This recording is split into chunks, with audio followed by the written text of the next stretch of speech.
From my perspective, what this does is to most people, it's a dead science.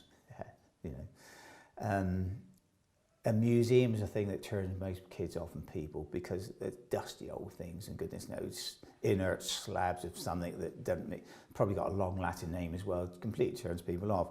Whereas if you get hold of a child who might walk through here, they've got to be over a certain age, but enough to know, can see what's going on. But if you guide these kids through and show them actually what the evidence is locked in there and show the violence that's been going on, because kids love blood, death and guts and everything else, and we've got lots of that, all of a sudden those kids suddenly switch on, and all the more passive, less interesting material, they want to know the whole thing. So it actually draws them in and it really then gets them buzzing.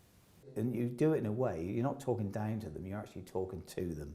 And I think that's the great secret with anyone. If you talk to them, not down to them, they actually feel more relaxed. They're more likely to ask questions that they probably think would rather foolish to ask to anyone else.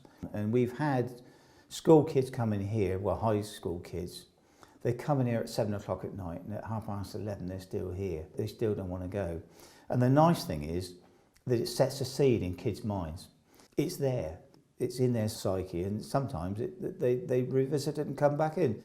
And it's one of those sort of things that I like to sort of get over to people, is how exciting it is, because it is. You know, that's the thing. It's not just this boring subject that a lot of people, when you go to some of their lectures, think, oh God, you start to go to sleep.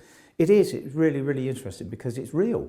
And this did happen. You know, this animal up on the wall that doesn't move anymore, 150 odd million years ago, this was actually, you know, swimming through the seas. And you can look under its ribs, it's full of fish. You can even identify the fish it's feeding on, or with the stomach contents.